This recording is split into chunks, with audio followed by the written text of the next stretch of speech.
আমাদেরকে মারো, আমাদেরকে আঘাত করো, আমরা তেমন কিছু বলবো না। কিন্তু যখনই আল্লাহর কোরআনের কথা বলতে বাধা দিবা, তোমাদের সঙ্গে যুদ্ধ হবে।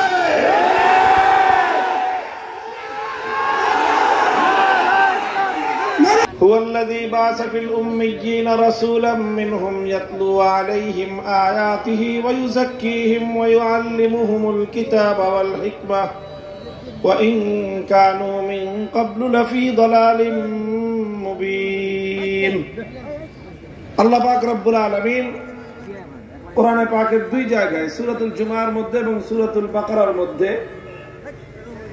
সূরা আলে ইমরানের মধ্যে আল্লাহ পাক রব্বুল আলামিন কাছাকাছি একই শব্দে নবীর আগমনের উদ্দেশ্য বর্ণনা করেছেন এবং নবীর কাজ কি হবে, নবীওয়ালা কাজ, সেই নবীওয়ালা 4টা কাজের কথা আল্লাহ উল্লেখ করেছেন, একটার পরে একটা, একটার পরে একটা। কয়টা কাজ? এই সবগুলি কাজই হলো আল্লাহর কোরআনকে কেন্দ্র করে। সেন্টার পয়েন্ট হলো পবিত্র কোরআন। সেন্টার পয়েন্ট কি? আগের দিনে গ্রাম দেশে গরু দিয়ে ধান মলাই করতো না, দেখছেন আপনারা? শহরের মানুষ আর দেখে না, গ্রামের মানুষ আগে দেখতো, এখন তো তাও দেখে না। আমাদের গ্রামের, আমার নানার বাড়ি গ্রামে ছিল, আমরা আগে দেখেছি। মাঝখানে একটা খুঁটি থাকে, ওই খুঁটির সাথে গরুর রশি বাঁধা থাকে, একটার গরুর সাথে আরেকটা, আরেকটার সাথে আরেকটা, 3টা 4টা 5টা গরু এভাবে বাঁধা হয়। এরপরে গরুগুলো ঘুরতে থাকে আর গরুর পায়ের নিচে ধান মলাই হতে থাকে। তো গরু যতই ঘুরুক, কিন্তু সেন্টার পয়েন্ট কয়টা? ঠিক এরকম ভাবে রাসূল আকরাম সাল্লাল্লাহু আলাইহি ওয়াসাল্লামকে আল্লাহ পাক 4টা কাজ দিয়ে দুনিয়াতে পাঠিয়েছেন। কয় কাজ? কাজ 4টা হতে পারে, কিন্তু সেন্টার পয়েন্ট কয়টা?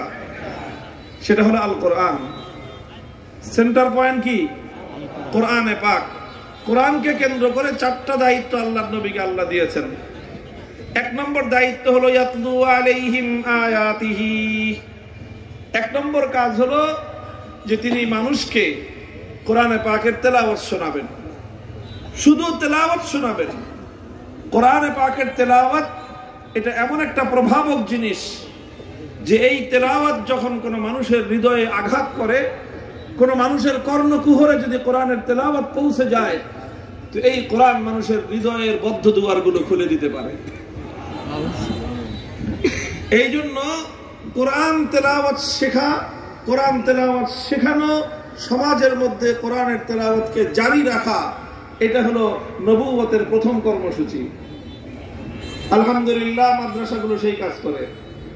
আমরা বাচ্চাদেরকে কোরআন শিখায় ছেড়ে দেই, এই বাচ্চা ঘরে যায় আর বাজারে যায়, যেখানেই যায়, সারা জীবন সে মানুষকে কোরআনের বিশুদ্ধ তেলাওয়াত শোনায় এবং শেখায়।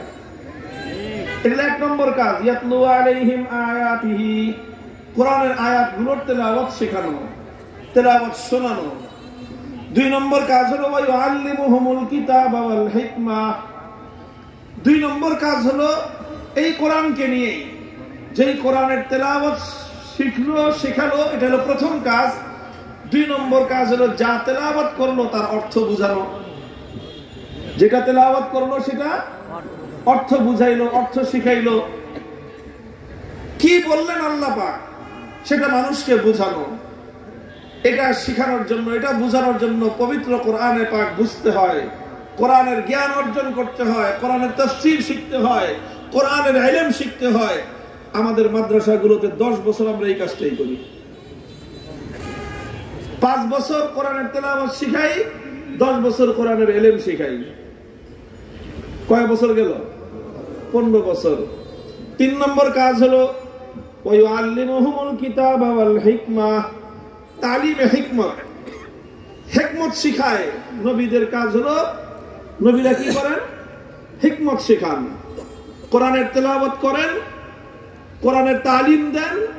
আর 3 নম্বর হলো কোরআনের হিকমত শেখান। কোরআনের হিকমতটা কি জিনিস? তাফসীরে মাআরিফুল কোরআন খুলে দেখবেন, মুফতি শফি রহমতুল্লাহ আলাইহি হিকমতের অর্থ এখানে বলেছেন যে নবীরা শুধুমাত্র তেলাওয়াত করে আর অর্থ তাফসীর করে শোনায় দিয়ে দায়িত্ব শেষ করেন না, যে এই আয়াতের এই মর্ম শিখাইয়া দিলাম, শুনাইয়া দিলাম, এবার বাড়িতে গিয়ে তুমি আমল করো। এইভাবে কোন নবী, শুধুমাত্র আমাদের নবী শুধু কোরআনকে তেলাওয়াত করে আর কোরআনের তালিম দিয়ে, থিওরিটিক্যাল শিক্ষা দিয়ে কোন ছাত্রকে তিনি বিদায় করতেন না। বরং নবীর 3 নম্বর কাজ ছিল কোরআনকে তিনি যেভাবে শিখিয়েছেন সেভাবে আমল করে দেখায় দিতেন যে এইভাবে আমল করতে হয়।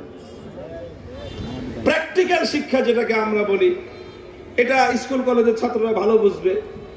বিশেষ করে যারা নাকি সায়েন্স ব্যাকগ্রাউন্ডের ছাত্র যারা আছে তারা খুব ভালো করে বুঝবে।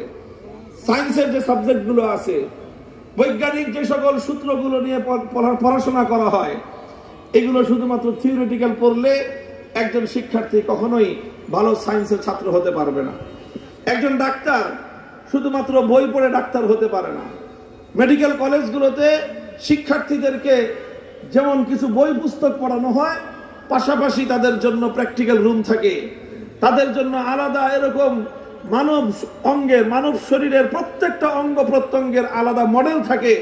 সেই মডেলগুলোকে সামনে রেখে ডাক্তাররা ছাত্রদেরকে হাতে কলমে শিখায় এইভাবে অপারেশন করতে হয়, এইভাবে কাটতে হয়, এইভাবে সেলাই দিতে হয়, সব কিছু হাতে কলমে শিখায়। তো আল্লাহর দ্বীন ঠিক এরকম, শুধুমাত্র পড়ায়া দিলেই হয় না, বলে দিলেই হয় না। পড়ায়া দেওয়ার পরে, বলে দেওয়ার পরে সেটার আবার প্র্যাকটিক্যাল করে দেখাইতে হয়। নবীদের 3 নম্বর কাজ হলো যেই কোরআনের তেলাওয়াত করলো, 2 নম্বরে যেই কোরআনের তালিম শিখাইলো, 3 নম্বরে সেই কোরআনকে প্র্যাকটিক্যাল করে দেখাইয়া দেন। কয় কাজ গেল? কয় কাজ গেল?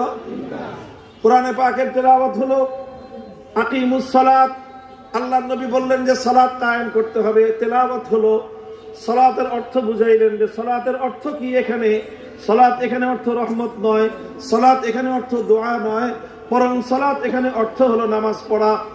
শুধু বলে দিয়ে শেষ করেন নাই, 3 নম্বর দায়িত্ব তিনি পালন করেছেন। বলছেন সাল্লু কামা রাআইতুমুনি উসাল্লি।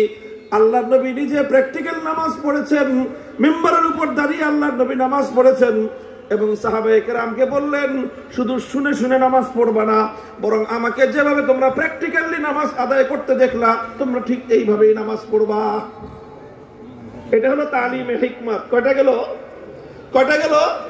3টা। 4 নম্বর কাজ হলো ওয়ায়ুযাক্কিহিম, তাজকিয়া। তাজকিয়ার অর্থ হলো যেই কোরআনের তেলাওয়াত হয়েছে, যেই কোরআনের অর্থ বুঝেছে, যেই কোরআনকে প্র্যাকটিক্যাল কাজের মাধ্যমে বাস্তবায়ন করেছে, তাজকিয়ার অর্থ হলো সেই কোরআনকে শুধুমাত্র 1টা-2টা কাজের মাধ্যমে বাস্তবায়ন করলে দায়িত্ব ক্ষান্ত হবে না, বরং একটা মানুষের চরিত্র এবং আখলাকের মধ্যে সেই কোরআনকে বাস্তবায়ন করতে হবে। তোমার চরিত্র হতে হবে কোরআন, তোমার কথা হতে হবে কোরআন। তুমি যখন কথা বলবা তোমার কথার মধ্যে কোরআন থাকতে হবে, তুমি যখন কাজ করবা তোমার কাজের মধ্যে কোরআন থাকতে হবে, তুমি যখন মানুষের সাথে আচরণ করবা তোমার আচরণের দ্বারা কোরআন বহিঃপ্রকাশ ঘটতে হবে, তুমি যখন মানুষকে কথা বলবা তোমার কথার মধ্যে কোরআন থাকতে হবে, তুমি যা করবা প্রত্যেকটা কাজ তোমার কোরআনের দ্বারা তোমার আখলাক আর তোমার চরিত্র বলতে হবে। এটার নাম হলো তাজকিয়া। তাহলে সবগুলোই কোরআনকে কেন্দ্র করে, কোরআনের তেলাওয়াত, কোরআনের তালিম, কোরআনকে বাস্তবায়ন করা, আর সর্বশেষ হলো শুধুমাত্র বাস্তবায়ন নয় বরং কোরআনে পাককে আখলাকে পরিণত করা, কোরআনকে চরিত্রে পরিণত করা, অভ্যাসে পরিণত করা। আল্লাহর নবী সম্পর্কে এজন্যই বলা হয়েছে কানা খুলুকুহু আল কোরআন, কানা খুলুকুহু আল কোরআন। এটা হলো তাজকিয়া, আসল তাজকিয়া এইটা, যে আমার অভ্যাস হবে কোরআন, কোরআন যেটা বলবে সেটাই আমার অভ্যাস, কোরআন যেটা বলবে সেটাই আমার চরিত্র। আমি দ্বীনের দুশমনের সঙ্গে আমার আচরণ কেমন হবে, কোরআন যেটা বলবে সেটাই হবে আমার দুশমনের সঙ্গে চরিত্র। আল্লাহর দ্বীনের দুশমন যে তার সঙ্গে আমার কি চরিত্র হবে, আল্লাহর যে দোস্ত তার সঙ্গে আমার কি আচরণ হবে, কোরআন যা বলবে সেটাই হবে আমার আচরণ। তুমি যদি আমার দ্বীনের বিপক্ষে দাঁড়িয়ে যাও, তুমি যেই হও না কেন, আমার চেয়ে তোমার বড় দুশমন কেউ নাই। তুমি যদি তুমি দ্বীনের পক্ষে হও, আল্লাহর পক্ষে হও, ব্যক্তিগত রেশারেশি থাকতে পারে, দ্বীনের প্রশ্নে তোমার চেয়ে আমার চেয়ে তোমার বড় বন্ধু কেউ নাই। এটাই হলো ইসলামের সূত্র। কথা বুঝে আসছে আপনাদের? মনে থাকবে কথা? আল্লাহ পাক বুঝার তৌফিক দান করেন।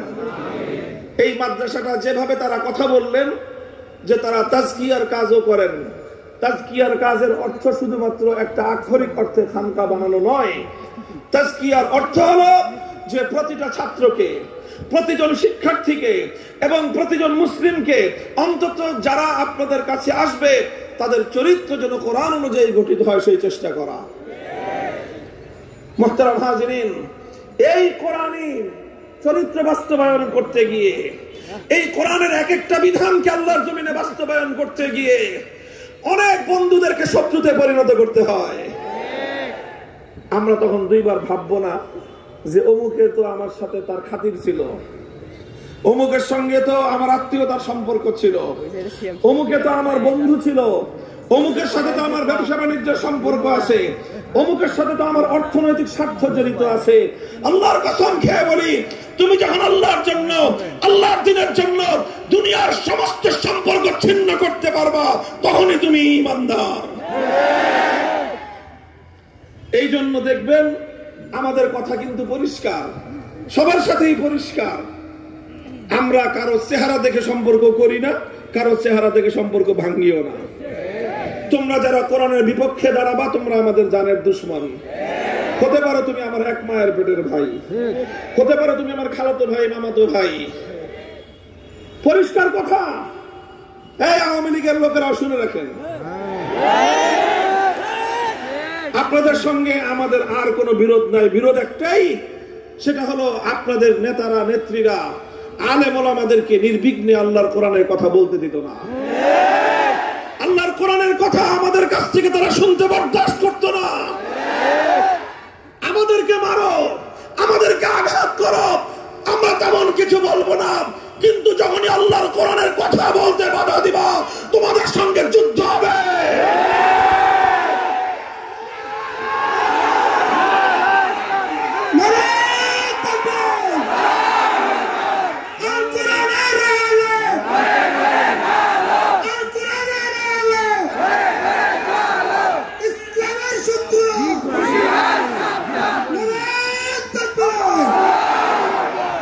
দুঃসময় কাটলে আবারও হয়তো তোমরা ফিরে আসবা জানি, তবে এই চরিত্রটা সংশোধন করে আইছে।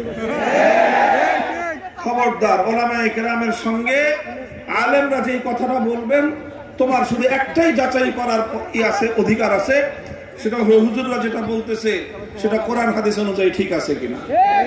বাস, সেটা তোমার নেতার কথার বিরুদ্ধে গেল কি গেল না, সেটা তোমার দলের বিপক্ষে গেল কি গেল না, সেটা তোমার নেত্রীর কথার বাইরে গেল না ভিতরে থাকলো, অত হিসাব করার টাইম আমাদের নেই।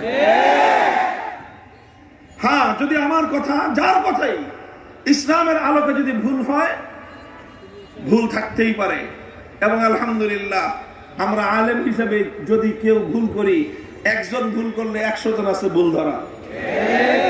কথা বলেন ঠিক না বেঠিক? একটা মাদ্রাসায় গিয়ে রমজান মাসে তারাবি পড়ায়েন তো দেখি, যত বড় হাফেজ হোক, মাদ্রাসায় গিয়ে তারাবি পড়াইতে গেলে তখন তার একটু হিসাব কিতাব করতে হয়, যেটা একটা কওমি মাদ্রাসা। এখানে আমি একটা 30 পারার একটা ভুল পড়ে যাব, মাদ্রাসার হেফজখানার হুজুর আছে 5 জন, ছাত্র হাফেজ আছে 35 জন, 40 জন মিলে খাবলায় ধরবে। কথা বলেন ঠিক না বেঠিক? তো তারাবির মধ্যে একটা ভুল রেখে যাওয়ার উপায় নাই। আর আমরা যদি দিন সম্পর্কে, ইসলাম সম্পর্কে একটা কথা ভুল বলি, এই হুজুরা ছেড়ে দিবে আমারে? আরে ভাই, ইলিয়াস রহমতুল্লাহ আলাইহির নাতি সাদ সাপড়াই তো ছাড়ি নাই আমরা। কি বুঝেন? আরে আমার যত বড় পরিচয়, আমি তো শাইখুল হাদিসের ছেলে, হযরত মাওলানা সাদ কান্দবী, তিনি তো হযরত জি ইউসুফ রহমতুল্লাহ আলাইহির ছেলে। হযরত জি ইউসুফ রহমতুল্লাহ আলাইহি তো হযরত জি ইলিয়াস রহমতুল্লাহ আলাইহির ছেলে, আমাদের চোখের মণি, আমাদের মাথার মুকুট তারা। তাদের সন্তান যখন ভুল করছে ছেড়ে দিছি আমরা? আমরা তাকেও ছাড়ি নাই, আমি ভুল করলে আমাকে কেউ ছাড়বে না। কাজে এটা মনে করার কোনো কারণ নাই যে হুজুররা ভুলভাল বলে দিয়ে যায়। কোন হুজুর একটা ভুল বলে হুজুরদের কাছ থেকে পার পাওয়ার সুযোগ নাই। যারাই ভুল বলেছে যুগে যুগে, তাদের প্রত্যেকটা ভুল নিয়ে আলেম ওলামারা তাদের ভুল শুদ্ধ দেওয়ার ব্যবস্থা করেছেন। আমাদের ভুল শুধরানোর জন্য তোমাকে আওয়ামী লীগের দরকার নেই। ফাজিল জানি কথা। ওলামায়ে কেরাম, আমি বলি নাই যে আলেমরা ভুলের ঊর্ধ্বে, বলছি ভুলের ঊর্ধ্বে একমাত্র নবীগণ, ভুলের ঊর্ধ্বে একমাত্র তাদের কোনো ভুল হয় না। আলেম হিসেবে, মানুষ হিসেবে আমারও ভুল হতে পারে, কিন্তু আমি একা যদি ভুল করি, শত নয় হাজার হাজার আলেমরা আছেন ভুল ধরা দেওয়ার জন্য। 1400 বছরের ইতিহাসে কথাই বলে, যে কোনো আলেম, যত বড় আলেম হন, তার যদি একটা ভুল হয়ে থাকে, তার সময়কার সমস্ত আলেমরা তার সেই ভুলকে তারা ভালো করে পাকড়াও করেছেন। কথা বলতেছিলাম। সুতরাং এই কথাটা এই জন্য বলতেছি যে কেউ মনে করতে পারে যে আওয়ামী লীগের সঙ্গে বুঝে আমাদের সম্পত্তি নিয়ে গন্ডগোল, ক্ষমতার দ্বন্দ্ব না, তাদের সাথে আমাদের ক্ষমতার কোনো দ্বন্দ্ব নয়, সম্পত্তি নিয়ে গন্ডগোল নয়। গন্ডগোল একটা জায়গায়, সেটা হলো আমরা যখন আল্লাহর কোরআনের কথা, নবীর হাদিসের কথা, হোক সেটা সমাজ সংক্রান্ত, হোক সেটা পারিবারিক জীবন সংক্রান্ত, হোক সেটা রাষ্ট্র সংক্রান্ত, হোক সেটা আইন আদালত সংক্রান্ত, হোক সেটা রাষ্ট্র এবং রাজনীতি সংক্রান্ত, ভুল যেখানেই দেখবো আল্লাহর কোরআনের কথা নির্বিঘ্নে আমরা সেখানেই বলবো। আমাদের ভুল যদি আমরাও ভুল করতে পারি, আমাদের ভুল ধরার জন্য এক হুজুর ভুল করলে লক্ষ হুজুর জিন্দা আছে ভুল ধরার জন্য। তোমাদের ভুল ধরতে হবে না। আর যদি হুজুর আমরা ভুল ধরতে চাই, তাহলে 14 বছর আগে কোরআন হাদিস পড়ে আসো, আমাদের কোনো আপত্তি নাই। তোমার বাবা আওয়ামী লীগ করে না, বিএনপি করে, আমরা কোনোদিন পরিচয় জানবো না, জানবো তুমি কোরআন হাদিসের ইলম অর্জন করেছো কিনা। তুমি আমার ভুল ধরবা। আমি 30 বছর ধরে বুখারী শরীফ স্টাডি করি না করাই, 12 বছর নিজে পড়াশোনা করেছি, আর এরপর আজকে 30 বছর হয়েছে। 1995 সাল থেকে 2024 সাল, কত বছর? 30 বছর হয়েছে। আল্লাহ পাক রব্বুল আলামিন হাদিসের খেদমত করার তৌফিক দিয়েছেন। তো 30 বছর আমি বুখারী শরীফ পড়াই, আর তুমি পেশাব করে পানি নাও না, তুমি এসে আমার হাদিসের ভুল ধরবা? আল্লাহ পাক বুঝবার তৌফিক দান করেন। বুঝেন না? এই কথা শুধু আওয়ামী লীগের জন্য না, সবার জন্য একই কথা।